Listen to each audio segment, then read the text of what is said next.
It had been a week since the attack on the mercenaries by Mambo and his family, but the memories of that night still lingered like a fresh wound. Mambo felt his stomach growling, but it wasn't food that he craved. This hunger was deeper, primal, something dark that had been awakened during the hunt. The family exchanged silent glances. They all knew they needed another hunt to quench the fire inside. But they weren't just killers, they told themselves. They were protecting their people, making the roads safe again. A noble cause, or so they believed. Driven by this need, they took to the roads once more, their thirst for the hunt becoming insatiable. At first, the villagers whispered in awe. There were rumors of gods in the forest, protecting traders and travelers. People said they had been saved, that the dangers lurking in the woods were finally gone. Mambo and his family were seen as heroes, guardians of the land. But as the days turned into weeks and the hunts grew more frequent, things began to change. Soon, Mambo and his family weren't just targeting the criminals or the mercenaries. They were attacking the very travelers and traders they had sworn to protect. The line between justice and greed blurred. They enriched themselves with the spoils, the golden goods left behind by their victims. The villagers grew uneasy, but fear kept them silent. At first, Mambo and his family hid their true nature, transforming into snakes deep within the forest, far from the eyes of the villagers. But soon, the need for secrecy faded, replaced by a hunger too strong to control. They began to shift in front of everyone, right before the horrified eyes of traders, villagers, and travelers alike. Some fled in terror, disappearing into the woods to escape the horror of what they had seen. Others, overcome with fear, fell to their knees, offering prayers to the gods they believed Mambo and his family to be. Gods among men. But deep down, Mambo knew that this was only the beginning. The hunger would never stop. You are watching the Tales of the Savannah. Subscribe and be part of the tribe. Now let's get back to the story. High above, the snake goddess watched them with pride. Their offerings were pleasing to her, the screams of their victims like a drug in her veins. Sacrifices made in her name, whether willing or unwilling, were all the same to the gods. Each death filled her coffers with golden coins. The sound of them piling up was music to her ears. She smiled, knowing she was getting closer to the coveted second tier of the gods, a dream she had never thought possible for someone like her. As she danced in her chambers, drunk on power, the sound of victory echoed around her. But far above, God looked down. His eyes narrowed as he watched the savage nature of the snake people unfold. Free will required that the people cry out for help before any intervention could take place. For now they remained silent, unaware or unwilling to acknowledge the danger, and so the heavens watched, waiting with bated breath. Tendai lay still, pretending to be asleep, as he listened to the whispers of his father, Sia, and his grandfather, Zoro. The tone of their voices was serious, almost chilling in the quiet of the night.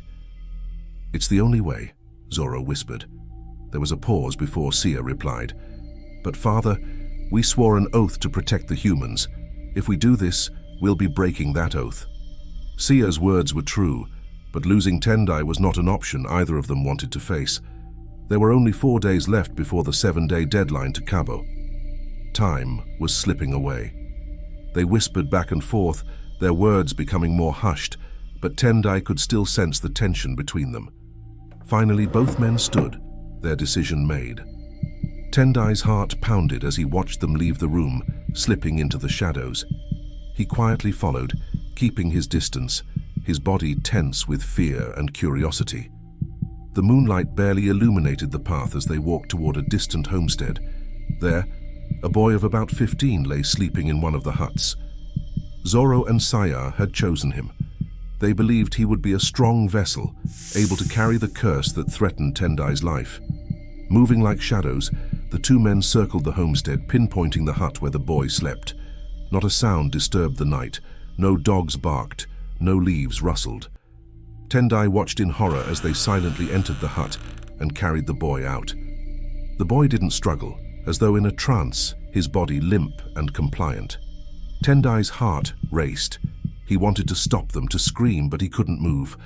All he could do was run back home, terrified. When he reached home, Tendai quickly slipped back into his bed, pretending once again to be asleep. Moments later, he heard the door of his grandmother's hut open and then close softly. Zoro and Sia re-entered the house, silent as ghosts, and lay down beside him as if nothing had happened.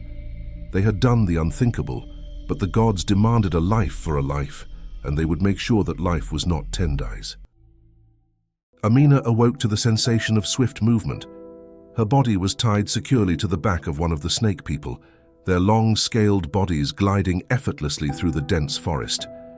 Trees blurred past them as they moved with a speed that made Amina's head spin. She wondered how long they had been traveling.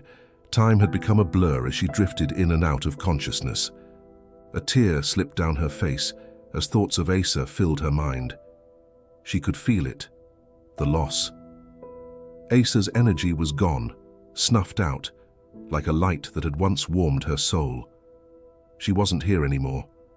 Amina's heart ached, and her body felt drained as though the very essence of life had been siphoned from her. She was weak, her limbs heavy, every breath a struggle. The sun was beginning to set, and Amina hoped they would arrive soon. There was only one place they could be headed, a sanctuary her mother, Black Rose, had made for them. A place where they could rest, regroup, and maybe find some sense of safety. But would they ever be safe again? Her eyelids grew heavy. She tried to stay awake, to hold on, but the exhaustion was too much. Her body gave in, and slowly she drifted back into the darkness, unsure of what awaited her when she awoke. Meanwhile, the hunters had returned to their headquarters.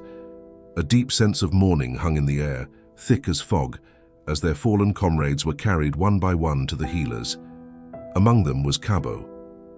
The pain of loss was heavy, almost unbearable. Jeno stood silent, trying to make sense of what had happened in those dark tunnels, but no explanation came to him. He replayed the events over and over in his mind, but each time the answers slipped further away. He looked at the faces of the remaining hunters, their eyes filled with sorrow, and a wave of guilt washed over him. As their leader, he felt he had failed them. He hadn't considered all the angles, hadn't made provisions for the merfolk. His decisions had led them straight into a massacre. The weight of his failure crushed him, and he knew he would never forgive himself.